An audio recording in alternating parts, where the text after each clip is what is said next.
네, 정치권 이슈와 정책 분석을 통해 여론의 심장을 저격하고 민심의 흐름을 날카롭게 꿰뚫어봅니다. 여심 저격, 장윤미 민주당 법률위 부위원장, 강전의 국민의힘 노동위 부위원장 두 분 모셨습니다. 반갑습니다. 안녕하세요. 안녕하세요.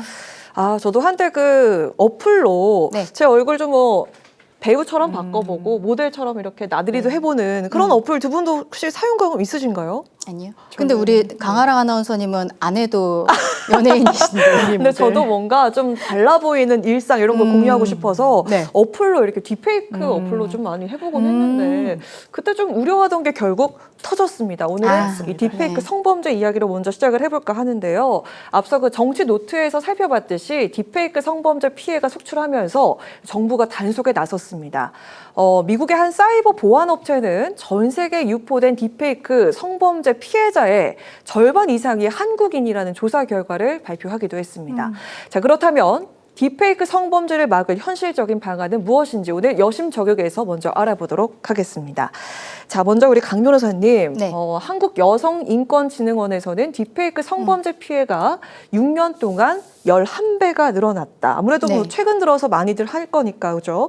또 경찰은 딥페이크 성범죄 피해자 10명 중에 6명이 또 미성년자다. 아, 이런 충격적인 결과를 발표했는데 지금 좀 구체적으로 좀 어떻게 얼마나 심각한 상황입니까? 네, 딥페이크 범죄라는 건요, 좀 새로운 유형의 범죄라고 할 수 있을 것 같은데요. 과거에는 우리가 몰카, 이렇게 네. 불법 촬영물 같은 것들이 유포가 되었었다고 하면은 그것은 실제로 어떤 사람을 촬영을 하고 그 영상 자체를 내보내는 것인데 딥페이크 같은 경우에는 기존에 있던 영상에 보통 요즘에 문제가 되는 건 아는 사람의 사진을 얼굴 사진을 합성을 하는 거죠. 네. 근데 이게 요즘에 우리가 SNS를 워낙 많이 쓰다 보니까 어느 사진은 앞모습이 나오고 어느 사진은 옆모습이 나오고 이런 사진이 굉장히 많이 올라가 있잖아요. 현대인들이 SNS를 활용을 하면서 본인의 사진이 어떤 사적인 사진들이 온라인상에 공개가 많이 되니까 이런 사진들이 많을수록 이 딥페이크 영상에 있어서 얼굴을 합성을 하는 데가 굉장히 교묘하게 네. 좀 자연스러워진다고 합니다. 완성도가 높아지겠죠? 네, 맞습니다. 사진이 많을수록 완성도가 높아지고 결국 이거는 몸 자체, 그러니까 기존의 영상 자체는 이제 본인의 그 몸이 아니기 때문에 허위 영상물이라고 보통 표현을 하거든요. 그렇기 때문에 이게 어떠한 그 범죄를 일으키는 데 있어서 몰카 같은 경우에는 내가 몰래 찍는다, 내가 잘못하고 있다라는 그런 생각을 갖게 되지만 이 얼굴을 입히는 것 자체는 뭐 장난이다라는 생각을 많이들 하게 되는 그렇죠. 거예요. 아니 우리 왜 선거 방송에서도 뭐 네. 후보 두 후보 세 후보가 나와가지고 막 춤추고 이게 다 네네. 딥페이크잖아요. 말하자면 그런 것일 수 있는데요. 그래서 지금 이게 딥페이크가 요즘에 워낙 좀 문제가 되고 있으니까 경찰에서 민주당 의원을 통해서 지금 통계가 나온 것이 있습니다. 딥페이크 성범죄가 최근 3년간에 총 496건, 한 500건에 이르는 범죄들이 있었는데요. 네. 21년에는 156건, 그리고 2023년에는 180건으로 계속 늘어가는 상황입니다. 피해자가 527명인데 지금 10대가 가해자도 많고 피해자가 많아요. 네. 이 중에서 10대 피해자가 315명으로 전체 59.8%, 그러니까 60% 정도의 그 영상에 나오는 얼굴이 합성된 피해자가 미성년자인 것으로 드러나서 굉장히 큰 충격을 지금 주고 있는 것이죠. 근데 이게 밝혀진 것만 이 정도인 거니까 그렇습니다. 훨씬 더 많은 양의 범죄가 또 있을 거라는 네. 생각이 드네요. 10대 피해자 같은 경우에는 2021년에는 53명이었는데 작년에는 181명으로 굉장히 급증하는 모습을 네. 보이고 있어요. 이게 결국에는 그래서 지금 뭐 초, 중, 고등학교에서 이 딥페이크 영상을 만드는 것들 때문에 이제 뭐 졸업 앨범 자체를 만들지 말자. 그리고 학생들에게 SNS에 올려놓은 공개된 사진들을 좀 이렇게 내려놔라라고 학교에서 지금 공지가 나간다는 것이 언론에 보도가 되고 있거든요. 이러한 어떤 IT 기술이 발달을 하고 이게 만드는 것도 사진이 많이 들어가면은 10초, 뭐 1분도 안 되는 순간에 영상이 만들어진다고 합니다. 10대 청소년들이 여기에 있어서 좀 쉽게 빠져드는 그런 경향들을 지금 수치상으로도 보여주고 있습니다. 정말 그 심각한 상황이다라는 생각이 드는데 또 오늘 그 검찰이 이른바 서울대 N번방 사건 공범에게 징역 5년을 선고한 1심 판결에 항소를 얘기를 또 했다고 맞습니다. 하는데 딥페이크 성범죄는 피해에 비해서 그 처벌 수위가 낮다라는 그 송반망이 처벌 논란이 있었죠. 실제로 좀 어떤 한계가 드러난지 궁금하고 정부의 대처가 좀 미온적이었다고 보시는지 궁금한데요. 전 개인적으로 일단 디지털 성범죄와 관련해서 양형을 굉장히 적극적으로 했어요. 조주빈 같은 경우가 대표적이었던 것이고요. 그러니까 N번방 사건이 정말 유례가 없는 범죄 유형을 사실상 보여줬던 측면이 있죠. 그 당시에는 디지털 성범죄의 양형 기준도 없었습니다. 그런 그렇죠. 유형의 범죄가 없었거든요.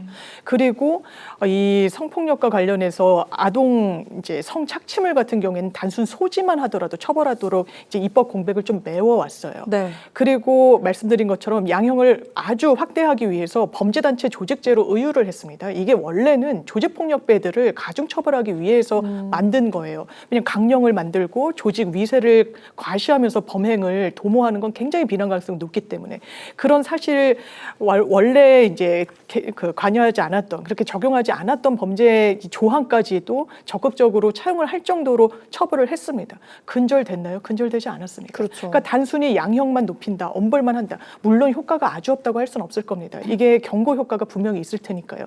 그런데 근본적인 효과는 되지 않는다라는 인식이 상당히 많이 있는 것 같습니다. 이게 기본적으로 기술을 활용한 범죄인 거예요. 이렇게 한국에서는 디지털 강국이라고 하는 거에 어떻게 보면 어두운 면이라고 할 수 있습니다. 네, 네. 굉장히 기술에 있어서 선도적인데 오히려 초등학생들까지 초중고 이런 형태로 운영이 되는 방도 있다고 하더라고요. 겹지인이라고 해서 A와 B가 공통으로 아는 지인을 딥페이크 영상으로 만드는 겁니다. 그렇다면 네. 뭐랄까요? 이게 범죄라는 인식도 없고 더 흥미를 갖는 거예요. 이 도모하고 공모하는 사람들 사이에서는. 그렇다면 이걸 기술적으로 어떻게 규율할 것인가가 더 선제적인 문제가 아닐까. 왜냐하면 이게 해외에 서버가 있다는 이유로 그리고 우리나라 기업이 아니다라는 이유로 우리나라의 공권력이 사실상 미치지를 못하고 있습니다. 그렇다면 기술은 이렇게 발전하면서 사실상 치외법권처럼 돼버리는데 국내에 어떤 입법을 하더라도 영향이 못 간다면 이건 근절이 될 수가 없기 때문에요. 이런 방안에 대한 국회의 고민이 좀 절실할 때라는 생각이 듭니다. 네, 그 형량을 강화하는 걸로는 좀 약하다 이런 의견 그렇습니다. 내주셨는데 정치권에서도 그 경쟁적으로 좀 대책을 내놓고 있는 그런 상황이죠. 정부 여당 측에서는 범죄 형량을 강화하는 방안을 내놨고 야당 측에서는 그 아동 성범죄물처럼 소지나 시청도 처벌할 수 있게 하는 법 개정 추진을 검토하고 있다고 합니다. 자, 여야에서 좀 어떻게 구체적으로 대책을 마련하고 있는지 우리 강 변호사님 이야기 들어볼까요?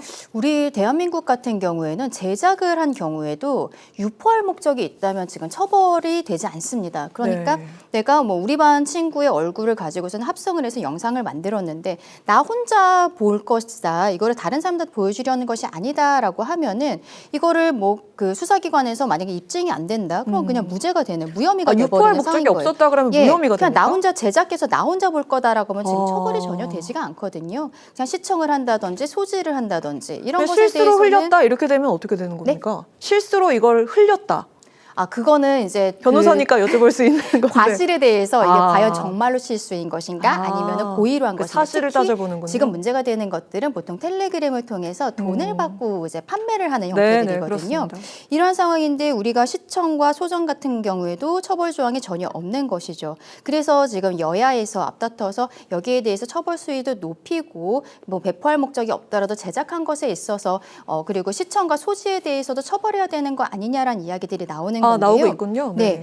지금 또 우리나라가 형량이 좀 낮다 조금 아까 이야기를 하셨는데 2020년 이후로 이 딥페이크 성범죄로 기소된 게 71건이었는데 그중에 35건이 집행유예밖에 되지 않았어요. 실형을 선고를 받지를 않았습니다. 네. 근데 잠깐 다른 나라의 예를 말씀을 드리면은 미국 같은 경우에는 올해 1월에 세계적인 팝스타인데 그 테일러 스위프트의 영상이 한번 이렇게 나온 적이 있었어요. 근데 그게 딥페이크 영상이었던 것입니다.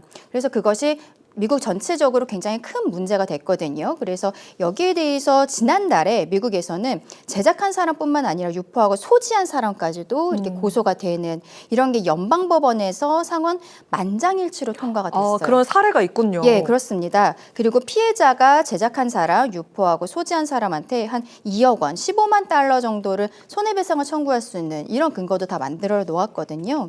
영국도 비슷한 상황인데요. 제작하기만 해도 유포 시도한 것과 상관없이 처벌하는 법안을 지금 만들어서 지난 4월부터 시행을 하고 있습니다. 이러한 것들을 봤을 때 이제 전 세계적으로 우리뿐만이 아니라 다른 나라들도 그동안에 딥페이크 영상에 대해서는 처벌에 대한 생각들을 많이 하지는 못했던 거죠. 앞서 제가 처음에 말씀드린 것처럼 이거는 불법 촬영물이 아니라 허위 동영상이잖아요. 근데 우리가 불법 촬영물 같은 경우에는 7년까지 형을 선고를 할 수가 있습니다. 네. 근데 허위 동영상은 5년이에요. 그래서 일단은 지금 불법 촬영물과 같은 수준으로 처벌을 해야 되는 거 아니냐. 피해자의 입장에서는 내가 실제로 찍힌 것은 아니지만 내 얼굴이 들어가 있는 영상이 만들어져 있는 것이잖아요. 그렇죠. 그리고 이게 또 문제는 보통 지인 능욕방이라고 해서 아는 사람이 많이들 만드는 부분들이 있거든요. 그래서 기존의 그 허위 영상물의 5년에서 불법 촬영물과 같이 7년으로 형을 올리자라는 이야기들이 나오고 있고요. 그리고 계속적으로 10대들이 문제가 되고 있습니다. 10대가 피해자들이 많은 것처럼 가해자들도 10대들이 많이 들어가고 있어요. 그래서 이게 학교폭력으로 처리가 되고 있는데요. 촉법소년이라는 게 있어요. 그 형사처벌을 받지 않는 나이입니다. 10세 이상 14세 미만의 경우에 이제 형사처벌이 안 되는 것인데 촉법소년에 대해서 기존에도 이 연령을 좀 하향해야 되는 거 아니냐는 그렇죠. 이야기들이 있었는데 네. 이번 그 딥페이크 사건에서 10대들이 너무 많이 관련이 되다 보니까 여기에 대해서도 사회적으로 좀 논의를 해보자라는 것이 국민의힘 당정협의회에서 지금 이야기가 나오는 부분이에요. 그리고 이게 텔레그램을 통해서 많이 유포가 되고 있는데 텔레그램 같은 경우에는 대한민국 회사가 아닙니다. 그렇기 때문에 여기에 대해서 뭐 압수수색을 한다거나 어떤 형사적인 문제 제기하는 게 실질적으로 좀 쉽지가 않거든요. 그래서 지금 정부에서는 텔레그램과의 협조를 위해서 한 라인을 구축하겠다라는 이야기들을 하고 있어요. 지금 텔레그램 대표 같은 경우에는 비슷한 사건으로 프랑스에서 최근에 체포가 지금 됐습니다. 체포가 됐죠. 네. 그것도 텔레그램에서 어떠한 이런 아동에 대한 성착취물 이런 것들이 유포되는 것에 있어서 방관했다. 거의 방조한 네. 것이 아니냐 이러한 혐의로서 지금 체포가 되어 있는 상황인데 그 사건이 진행되는 것을 한국에서 좀 지켜봐야 될 것 같아요. 왜냐하면 우리도 대부분의 사건들이 텔레그램을 통해서 이루어지고 있기 때문이거든요. 이게 사건이 일파만파 커지고 있어서 결국 국무조정실 산하에 지금 TF도 만들어서 오늘 첫 번째 회의를 하기도 했고요. 10대 청소년들이 많이 관련이 있다 보니까 교육부에서는 홈페이지 자체에 신고센터를 지금 만드는 부분들도 하고 있습니다. 여야가 조금 늦은 느낌도 있습니다만 지금 그래도 열심히 하고 있는데 결과적으로는 저는 이렇게 어떠한 처벌에 대한 것을 넘어서서 교육이 많이 필요하다, 홍보가 많이 필요하다 그런 생각 좀 갖고 있습니다. 네, 이렇게 잘 설명해 줬는데 여야의 좀 협치가 네. 필요하다라는 그런 생각이 맞습니다. 듭니다. 민주당 쪽에서는 좀 어떤 대책이 나오면 좋을까요? 일단 여러 안이 나와 있는데요. 그 중에는 이제 아까 말씀 주셨듯이 지금 딥페이크 영상은 제작을 한다. 이제 얼굴에 이제 나체 사진을 합성하는 거고 영상으로까지 할 수 있는데 반포 목적이 아니면 처벌하지 않습니다. 그렇죠. 그걸 만든 것 자체는 처벌을 안 돼요. 네. 반포 목적이란 건 상당히 애매합니다. 그렇기 때문에 해외 입법례에서도 이걸 만드는 것 자체가 사실 좋은 의도라고 보기는 어렵잖아요. 그렇죠. 그렇기 때문에 처벌하고 비난 가능성이 좀 높다. 그래서 이제 민주당에서는 그 안이 나온 바가 있고요. 근데 다만 지금 반포 목적이라는 사실상의 제동 하나의 허들을 건 거는 이 형사 처벌의 범위를 이제 필요 최소한으로 이제 한정 지을 필요가 있다 보니까 네, 이건 좀 네. 논란이 향후에 있을 수도 있어 보이고요. 좀 더 기술적으로는 제가 한 국민의힘의 이제 김승수 의원이신가요? 내신 법안을 봤더니 정보통신망법 개정안인데 네. 기본적으로 딥페이크 영상이 가장 악질적이고 문제가 되는 건 이게 실제 영상이라고 사람들을 혼동하고 오인하게 만드는 거예요. 그렇기 때문에 만약에 텔레그램에서도 한 프로그램을 운영을 하면은 이 다이아라고 내부에서 운영되는 화폐를 내고 이 딥페이크 영상을 구동할 수가 있더라고요. 만들어낼 수가 있더라고요. 네. 그러면 그것을 그대로 배포하면 이게 진짜인지 가짜인지 알 수 없는 거예요. 그게 그 내부에서는 일종의 화폐인 거죠? 그렇습니다. 네. 그러니까 워터마크가 일단 기술적으로 찍혀야 된다는 안을 낸 아. 겁니다. 그래야 이게 실제 영상이 아니구나. 이거는 가공하고 누가 제3자가 이제 만든 영상 내지는 사진본이구나를 알 수 있게끔 기술적으로 하자라는 부분이 또 나와 있기도 하고요. 기본적으로는 N번방 사건 이후에 법안이 정비되면서 우리나라 플랫폼 기업은 실시간으로 기업한테 강제를 했습니다. 대단히 범행을 모의한다거나 아니면 성범죄의 어떤 흔적이 있다거나 하면 스크린을 24시간 하고 있어요. 문제가 되면 압수수색 같은 게 단행됐을 때 바로 서버 같은 것은 수집에 가능합니다. 해외라는 이유로 아예 법이 미치지 못하는 건 상당히 문제가 있는 거예요. 그래서 유튜브나 텔레그램 아무리 해외에 있다고 하더라도 방통위 차원에서 문제되는 어떤 영상이나 이런 부분은 임시 삭제 조치를 좀 더 적극적으로 네, 하고 네. 이거에 법적 근거를 가질 필요가 분명히 있어 보입니다. 지난번 이 부분과 관련해서 그 사이버레카 그 맞습니다. 논란 때도 비슷한 논의를 했던 네. 게 기억이 납니다. 제가 아까 직접 제가 얼굴 좀 가공해가지고 연예인이 돼보고 모델이 돼보고 했다고 말씀드렸잖아요. 실제로 그런 어플이 한때 유행을 탔습니다. 전 국민이 함께 해볼 정도로 네, 좀 네. 핫했는데 두 분은 안 해보셨지만 네. 네, 그리고 실제로 또 딥페이크 사진 영상은요, 이 스마트폰만 있으면 5초, 10초 만에 만들 수 있을 정도로 접근이 아주 쉽습니다.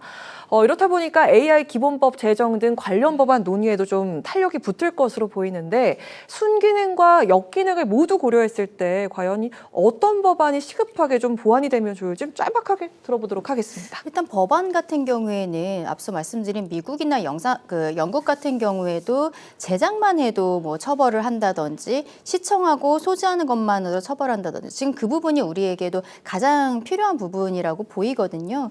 여야 간에 여기에 있어서의 뭐 이견은 없는 것으로 보이고 빨리 처리가 돼야 된다고 생각을 합니다. 근데 법안이 처리가 된다고 해도 실제 법원에서 그 법정형대로 그 선고를 하는 것은 아니에요. 네. 양형 기준이라는 것도 있거든요. 최근에 제주지방법원에서 사건이 있어서 제가 한번 알아봤는데요. 한 남성이 아동 청소년인 여성 연예인 그리고 성인인 여성 연예인 이 연예인의 얼굴을 가지고서는 영상을 좀 만들었던 것입니다. 네. 100여 개의 영상을 만들었고 텔레그램을 통해서 이것을 돈을 받고 구독을 시켜서 수익도 올린 이런 상황이었거든요. 결국에는 배포까지도 이루어졌었던 것이죠. 그런데 이 사람에 대해서 징역 3년에 집행유예 4년이 들어갔어요. 결국에는 너무 손방망인데요? 앞서 제가 말씀드린 것처럼 집행유예 사건이 굉장히 많은 것이죠. 실형을 주지를 않는데 야. 재판부에서 뭐라고 얘기를 했냐면요.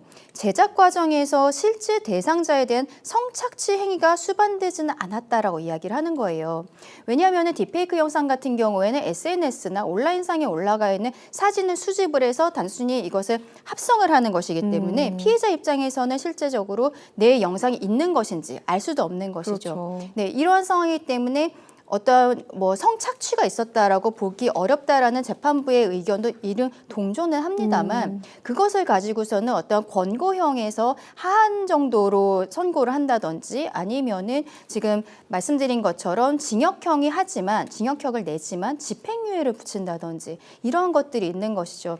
결과적으로 양형에 있어서 이 부분이 조금 더 고려가 되어야 되지 않을까 그 부분도 좀 많이 신경을 써야 될 것 같습니다. 아니 딥페이크 피해자들은 정말 기댈 곳이 없어 네. 보인다 이런 생각이 드는데요. 좀 어떤 보완이 네. 필요할까요? 실제로 이제 제가 개인적으로 하는 사건도 네, 이 네. 딥페이크는 아닌데 이런 SNS 상의 사진 같은 걸 차용해서 대단히 능멸적인 모욕적인 이제 그런 글귀 같은 걸 적고 네. 그런데 이게 해외에 있는 SNS 서버다 보니까 4년째 수사가 진척이 되지 않습니다. 그래서 한 가지 얘가 아이돌 스타 이제 장원현 씨 같은 경우에는 네. 가해자를 잡았어요. 처음에는 유튜브를 통해 가지고 계속 가짜 뉴스를 유포하는데 전혀 협조해주지 않는다는 겁니다. 그리고 자기네들한테는 고객일 수 있고 이렇기 때문에 한국의 이런 수사기관에 협조하지 않으니까 미국에서 소송을 제기를 했어요. 증거 개시 제도를 활용해서 누군가를 알 수 있는 정말 지난한 과정을 거쳤거든요. 일반인이 그렇게 할 수 없습니다. 그렇죠. 그리고 심지어 이렇게 힘들게 가해자를 특정해도 최근에 이 초중고등학생들이 많이 한다고 하잖아요. 네. 그래서 같은 학교의 이 여성 교사분들이 피해자가 되는 경우가 있습니다. 아, 맞습니다. 그러면 누가 나를 이런 식으로 범죄의 대상으로 삼았는지 모르는데 법원을 통해서 가해자 인적사항을 조금 알고자 해도 대단히 소극적이라는 거예요. 왜냐하면 미성년자라는 이유 때문에 법원도 인적사항을 함부로 공개를 하지 못하는데 이게 또 어떤 부작용이 있느냐. 교권회복위원회나 아니면 다른 방도로 본인의 어떤 불이익을 회복시켜 보고자 노력을 하는 그거 자체를 못하는 겁니다. 가해자를 네네. 정확하게 알지 못하다 보니까요. 이게 여러 분야에서 문제가 이렇게 계속 나오고 있는데 가이드라인이 없다 보니까 정말 많은 피해자들의 피해가 이 확산이 되고 있는 거예요. 그렇다면 하나하나 점검해야 될 부분이 상당히 많고 아까 텔레그램 같은 경우도 이 CEO가 단 한 건도 우리는 개인정보를 이용자와 관련해서 유출한 적이 없다라고 하는데 그건 자랑이 아닙니다. 네. 이거는 수사와 관련해서는 협조할 부분은 협조해야 되거든요. 텔레그램에서 수익을 올리고 대한민국에서 돈을 벌어가면서 범죄는 방조한다. 대한민국 정부가 이거는 그냥 방치해서는 안 되는 부분이 있는 것 같고요. 아무리 플랫폼 기업이 해외에 있다라고 해서 손을 놔둘 것이 아니라 어떻게든 뭐 폐쇄 조치까지 이런 부분은 어렵겠지만 해당 문제가 되는 방 같은 경우에는 바로 삭제 조치를 한달지 이런 좀 적극적인 관여가 필요해 보입니다. 네, 이렇게 뭔가 법이 만들어져도 뭐 국내는 좀 이렇게 저희가 규제를 할 수 있겠지만 해외 사업자는 좀 어렵지 않을까라는 생각이 드는데 마지막으로 짤막하게 한번 들어볼까요? 네, 앞서 말씀드린 것처럼 지금 보통 많은 사건들이 텔레그램을 통해서 이루어지고 있거든요. 텔레그램이 좋은 말로는 보안이 철저한 것인데 이 업체가 어떠한 범죄와 연루가 되어 있는 사람들의 가입자들의 인적사항을 전달을 해주지 않는 것입니다. 그래서 그 CEO 두로프 같은 경우는 원래 러시아 사람인데 러시아에서 독일로 이주를 하게 된 네. 과정에 있어서도 러시아에서 본인들이 만들고 있었던 SNS에 어떤 문제가 되는 사람들의 인적사항을 넘겨달라 러시아 경찰에서 이야기를 했지만 주지를 않았던 거예요. 그러면서 압박을 받으면서 본인이 독일로 넘어가고 현재는 프랑스와 그 UAE 시민권을 가진 것으로 알려져 있는데요. 그만큼 본인이 자국에서 러시아 사람이거든요. 자국에서 나올 정도로 어떤 보안이라든지 자신들의 유저의 그 인적사항을 넘기지 않는 것을 철두철미하게 지키고 있는 업체인 것이죠. 그래서 우리 정부에서 이 상황에 있어서 텔레그램과 한 라인을 구축을 하겠다라고 이야기를 하고 있습니다만 실질적으로 텔레그램에서 협조가 되지 않는 이상 우리의 사법체계 안에서 텔레그램과 함께 할 수 있는 부분들은 좀 쉽지는 않아 보이는 거예요. 지금 유튜브 같은 것도 비슷한 상황인데요. 찌양 사건에 있어서 구제역이라든지 이런 사람들에 대한 영상의 수익이 중단이 된 부분은 우리가 유튜브 측에다가 그 어떤 형사적인 부분에 있어서 문제 제기를 했기 때문이 아니라 유튜브의 자체 정책 때문이었습니다. 그렇습니다. 그런 것들처럼 텔레그램이 본인들이 어떠한 자적 노력이나 이런 것들이 있어야 될 것으로 보이는데 지금 프랑스에서 체포됐다고 말씀드렸잖아요. 네. 우리와 지금 비슷한 상황으로서 체포가 되어 있는 것이거든요. 그럼 거기에서 기소가 되고 재판이 진행되는 부분이 분명히 우리 대한민국 법체계에서도 끌어쓸 수 있는 부분들이 있을 것이죠. 그걸 좀 기다려봐야 되는 그런 상황일 것 같습니다. 네, 이 주제는 이렇게 마무리를 해보도록 하겠습니다. 딥페이크 성범죄는 피해자의 삶을 무너뜨리는 중대 범죄입니다. 하지만 그 AI 기술이 발전하면서 딥페이크 제작과 유포 속도가 급증을 하고 있는데요. 사회적 문제로 대두가 된 만큼 여야가 아주 적극적인 협의를 통해서 범죄를 예방하고 또 피해자를 보호하는 대책을 시급히 마련을 해야겠습니다. 자, 이어서 정치 현안도 살펴보도록 하겠습니다. 여야 대표회담이 다음 달 1일로 확정이 됐습니다. 의제는 각 당에서 주장한 것을 포괄적으로 다루기로 했는데 앞서 국민의힘은 정쟁 중단, 정치 개혁, 민생 회복 이렇게 외쳤고 민주당은 해병대원 특검법, 25만 원 지원법, 지구당 부활 이것들을 의제로 설정을 했습니다. 한편 그 의료 대란 의제는 합의에 이르지 못했는데 실제 회담에서는 좀 어떤 내용들이 중점적으로 다뤄지면 좋을지 먼저 우리 장 변호사님부터 이야기 들어보도록 하겠습니다. 일단 대통령께서 경제 인식을 굉장히 낙관적으로 보고 계시다는 게 확인이 됐죠. 기자간담회 때 이제 그렇습니다. 기자회견 때 그랬습니다. 이 미국에 바로 이제 쫓아가는 이 경제 성장률 전망치 2.6에서 또 2.5, 우리는 맞습니다. 2.5로. 근데 한국은행 지표는 더 떨어졌거든요. 이런 부분과 관련해서 저는 대통령의 인식이 왜 중요하냐면 정확한 현실 인식이 있어야 정확한 대안을 낼 수 있기 때문에 그래요. 네. 그런데 정확한 현실 인식이라고 보이지 않습니다. 국민 눈높이에 맞지 않아요. 자영업자 폐업률 상당히 높습니다. 가계부채도 사실은 상당히 어려워요. 소상공인들, 서민들 지금 경제 좋다고 하는 분들 없습니다. 살기 힘들다고 다 한 그렇습니다. 목소리로 외치고 있는 그렇다면 것 이 부분을 국회가 좀 메워야 되는 게 전 국회의 책임이 된 것 같습니다. 다행히도 한동훈 대표께서 일단 격차 해소, 지금까지는 파일을 키우는 데 보수가 집중했다면 이 파일을 나누는 데도 우리가 한번 주목해 보겠다. 격차 해소 TF까지 만드셨죠.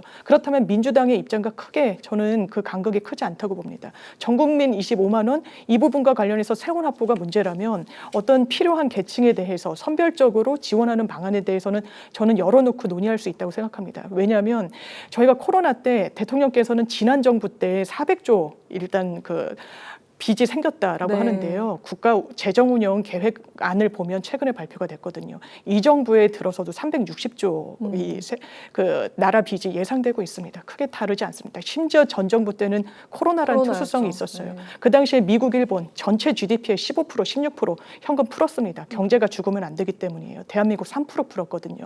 이런 부분과 관련해서 여야 대표의 책임이 상당히 막중하다. 네. 그리고 공식 의제에는 포함되지 않았지만 당연하지만 의대 정원 문제 국회에서 풀어야 됩니다. 정부가 이건 입법 사안이 아니고 정부가 키를 잡고 하는 부분이지만 이 또한 정부에게만 이렇게 놔두기에는 상당히 대통령의 현실 인식이 너무 지나치게 낙관적이세요. 그렇다면 그런 국민들의 불안들 최근에도 응급의학과 한 전문의가 전남 지역에서 교통사고를 당하신 분이 그 병원을 찾지 못해서 끝내 돌아가셨습니다. 네, 살릴 수 맞습니다. 있었던 분이라는 겁니다. 이런 부분에 대해서 어떻게 문제없다라고 이야기를 할 수 있겠습니까? 국회가 나서야 될 것 같습니다. 네, 들어보겠습니다. 저도 의제에 있어서는 이번엔 뭐 열려 있다, 모든 것을 다 이야기해야 되지 않을까라고 생각을 합니다. 굉장히 오랜만에 이루어지는 여야 대표 간의 회담이고요. 저는 첫 번째 회담이기 때문에 여기에서 뭐 뚜렷한 성과랄까요? 이런 게 나오기는 어려울 것 같다라고 생각이 들고, 하지만 국민들께 여야 대표가 만나서 이야기를 하는 거, 그 자체가 굉장히 의미가 있다라고 생각을 합니다.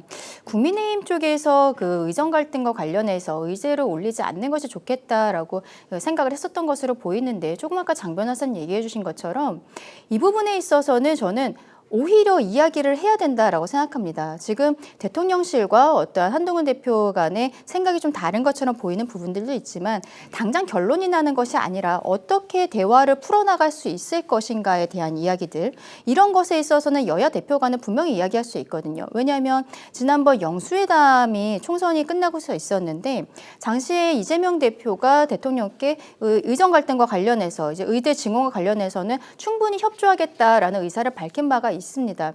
그 이후에 지금 정부에서도 어떠한 의료계와의 대화가 잘 되지 않는 부분들이 네. 있고, 저는 여기에 있어서 민주당도 같이 책임의식을 느껴야 된다라고 생각을 해요. 그래서 오히려 이 부분에 있어서 한동훈 대표와 결론을 내는 것이 아니라 함께 네, 대화를 해봐야 된다 대화를 생각을 해본다. 하고요. 25만 원 지원법에 있어서도 대화를 하는 것이 당연히 전 필요하다고 생각을 하고, 영수회담에서도 대통령께서 어떠한 선별 지급이라든지 이런 것에 있어서 막혀있는 모습을 보이지는 않으셨거든요. 한동훈 대표도 마찬가지의 상황입니다. 금투세 관련해서는 당연히 이야기를 할 것이라고 생각을 합니다. 왜냐하면 전당대회 과정에서 이재명 대표가 오히려 당론보다도 조금 더 진보적으로 국민의힘과 맞닿는 의견들을 냈기 때문에 그렇다고 생각하는데요. 이렇게 하나하나의 의제보다는 전체적으로 여야 간에 앞으로 정쟁을 좀 중단을 하고 어떤 특검이라든지 이런 것들을 남발하는 것을 줄이면서 서로 민생을 어떻게 살릴 것인가에 대해서 이야기하고, 그것을 이번 회담이 끝나고서 우리 국민들 앞에서 두 분이 같이 말씀을 해주시는 모습을 보이는 것만으로도 저는 추석을 앞두고 있잖아요. 여기에 있어서 국민들께서 정치에 대한 어떤 불신이랄까요? 이런 것들을 좀 종식시킬 수 있는 그런 계기가 되지 않을까라고 생각을 합니다. 네, 알겠습니다. 오늘 그 마지막 질문 좀 짧게 들어볼까 하는데 각각 한 40초 정도씩, 많이 짧은가요? 네, 들어보도록 하겠습니다. 어제 그 해직 교사를 부당하게 채용한 혐의로 대법원에서 유죄가 확정된 조희연 서울시 교육감이 자리에서 결국 물러났습니다. 여당 측에선 이번 판결을 두고 사퇴 규정이다, 야당은 야속한 현실이다, 이렇게 엇갈린 반응을 보였는데, 이 판결이 두 분 적절하다고 보시는지 장유미 변호사 먼저 들어보겠습니다. 네, 사법부의 판단은 최후의 보루입니다. 거기에 수용이 다소 안 되더라도 일단 겸허히 새길 수밖에 없는 부분이 있는 것 같고요. 민주당 입장도 대법원 판단이 완전히 잘못됐다기보다는 그 맥락을 조금 더 헤아려 주셨으면 하는 좀 아쉬움이 있었던 것 같습니다. 그렇기 때문에 야속한 현실이라고 하는 것 같은데, 네. 일단 이 5분의 해직 교사분들을 교육 현장으로 복귀시키는 그 대의 명분을 위해서 그 절차가 다른 피해자들, 공모 절차에 응했던 분들이 있기 때문에 이런 부분은 좀 유념해야 될 것 같습니다. 네. 네, 지금 조희연 전 이제 교육감이 그렇죠. 되었죠. 본인이 어제 기자회견을 한 내용을 보면은 사법부의 판단은 존중하지만 그래도 본인의 선택은 옳았다라고 이야기를 하는 것이죠. 공개 채용의 형태로 어떠한 특정인들을 이제 채용을 하는 과정이 있었고, 거기에 있어서 그 사람들에게 유리하게 점수 배분을 한다든지 이런 것들이 법원을 통해서 드러나지 않았습니까?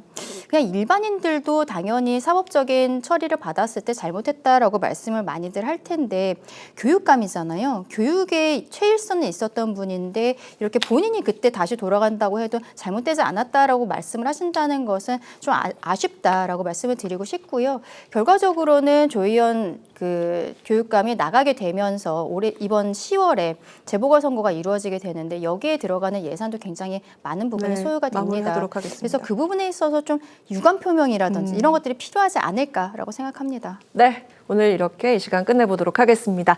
지금까지 장윤미 민주당 법률위 부위원장, 강전의 국민의노동위 부위원장과 함께한 여심저격 시간이었습니다. 두 분 고맙습니다. 감사합니다.